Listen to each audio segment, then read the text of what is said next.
Assalamualaikum warahmatullahi wabarakatuh.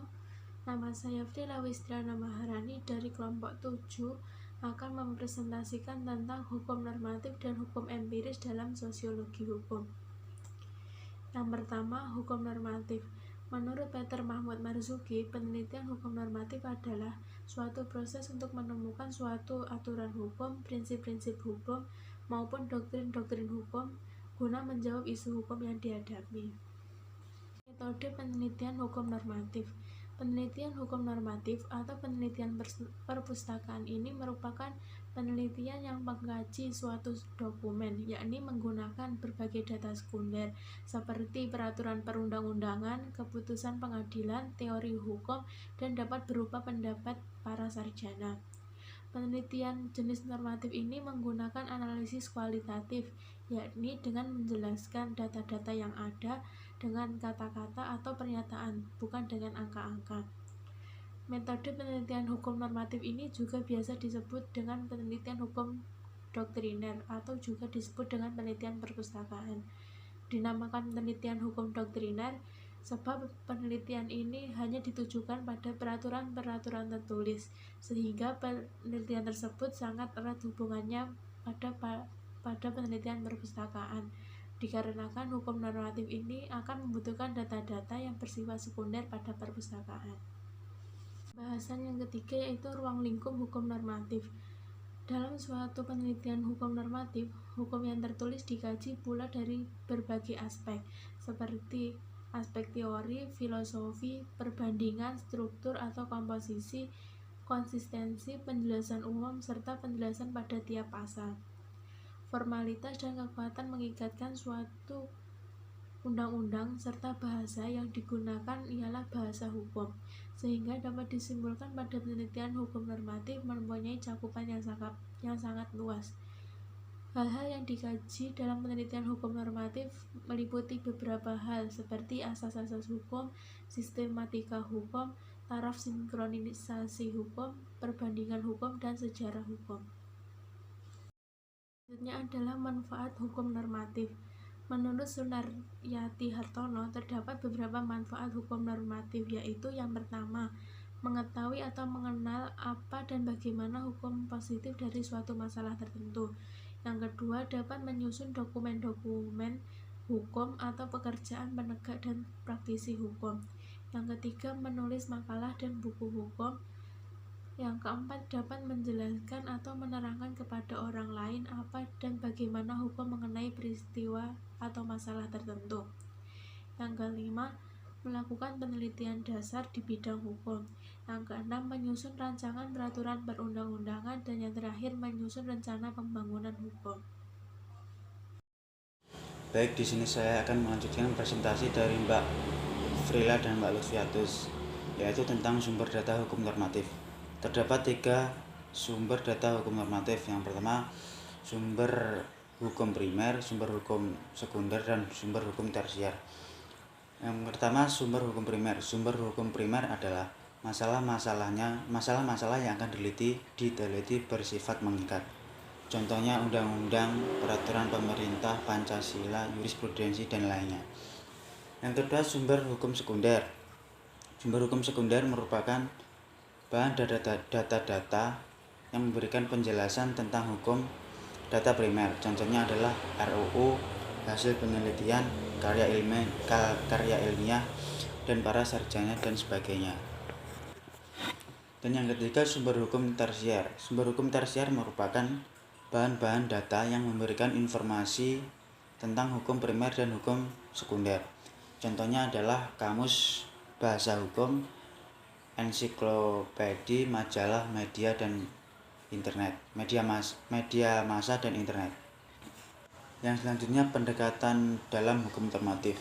Dalam penelitian hukum normatif terdapat beberapa pendekatan terkait hukum normatif ini. Yang pertama adalah pendekatan peraturan perundang-undangan. Pendekatan ini bersifat mengungkap makna dan tafsir dari teks perundang-undangan, baik dengan cara penafsiran gramatikal, penafsiran berdasarkan sistem hukum, dan berbagai metode penafsiran lainnya. Pendekatan yang kedua yaitu pendekatan konsep. Pendekatan ini dilakukan dengan memahami prinsip-prinsip, asas-asas, doktrin, dan teori dan filosofi hukum yang akan dikaji. Yang selanjutnya pendekatan ketiga yaitu tentang pendekatan kasus. Pendekatan ini dilakukan dengan cara mempelajari perkara-perkara, kasus-kasus hukum, baik yang sedang terjadi maupun yang tertuang dalam putusan-putusan pengadilan sebagai pendukung argumentasi hukum dalam merumuskan analisis yang bersifat preskriptif. Selanjutnya yang keempat, pendekatan historis. Pendekatan ini dilakukan untuk melacak eksistensi hukum dari waktu ke waktu. Hal ini dilakukan untuk memahami rangkaian kisah masa lalu agar dapat dimengerti awal mulanya atau awal dibentuknya suatu konsep dalam hukum. Selanjutnya kelima, pendekatan perbandingan. Pendekatan ini dilakukan dengan membandingkan ketentuan hukum dalam konteks norma, kaidah, asas-asas, serta sistem hukum guna memperoleh suatu gambaran nyata atas perbedaan dan persamaan antar kedua objek perbandingan. Saya akan melanjutkan presentasi dari Mas Diki, yaitu tentang hukum empiris. Kajian empiris sosiologis.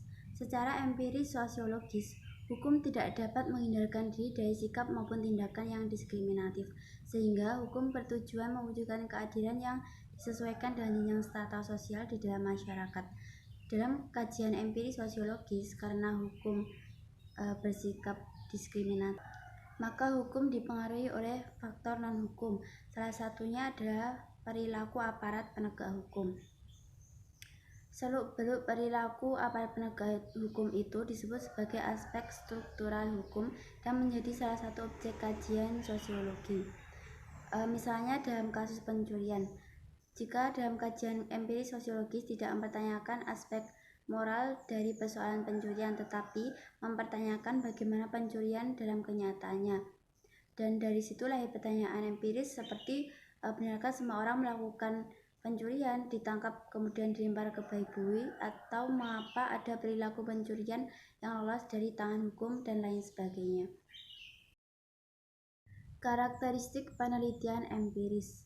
Penelitian hukum empiris merupakan penelitian berkarakteristik non-doktrinal yang dilakukan melalui penelitian lapangan. Dalam penelitian ini dikumpulkan data yang kemudian diteliti secara teknik analisis, kemudian dituangkan dalam bentuk deskriptif guna memperoleh keadaan yang sebenarnya.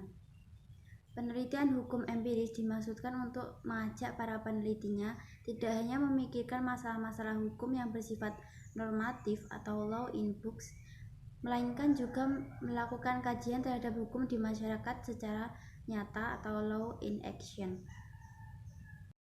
Selanjutnya, perbedaan normatif dan empiris. Perbedaan antara ilmu hukum normatif dan empiris menurut D.H.M. Lawson digambarkan dalam sifat ilmu hukum empiris, antara lain secara tegas membedakan fakta dan norma.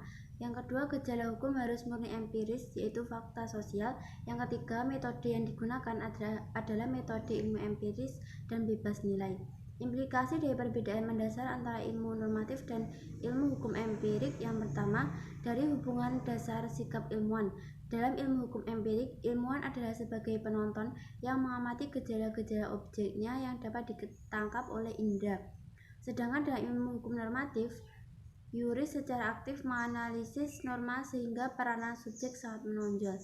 Yang kedua, dari segi kebenaran ilmiah, kebenaran ilmu hukum empirik adalah kebenaran korespondensi, yaitu bahwa suatu itu benar karena didukung fakta dengan dasar kebenaran pragmatik yang pada dasarnya adalah konsensus sejawat keahlian. Kebenaran ilmu hukum normatif karena yuris menganalisis norma dengan menggunakan perspektif keahliannya, maka bersifat subjektif. Selanjutnya, objek kajian sosiologi hukum. Yang pertama, model kemasyarakatan atau sociological model. Model kemasyarakatan adalah bentuk-bentuk interaksi sosial yang terjadi di dalam kehidupan bermasyarakat. Adapun kehidupan bermasyarakat tersebut contohnya yaitu interaksi sosial, sistem sosial, dan perubahan sosial. Selanjutnya, struktur sosial. Struktur sosial adalah suatu jalinan yang secara relatif tetap antara unsur-unsur sosial. Unsur-unsur sosial yang pokok adalah kaidah sosial, lembaga-lembaga kemasyarakatan, kelompok-kelompok sosial, dan lapisan-lapisan sosial. Yang ketiga, perilaku atau behavior. Perilaku, perangai, tabiat, adat istiadat, atau yang disebut behavior merupakan kenyataan hukum di dalam masyarakat, sehingga terkadang apa yang dicita-citakan oleh masyarakat dalam mewujudkan kepastian hukum justru tidak sesuai dengan apa yang diharapkan.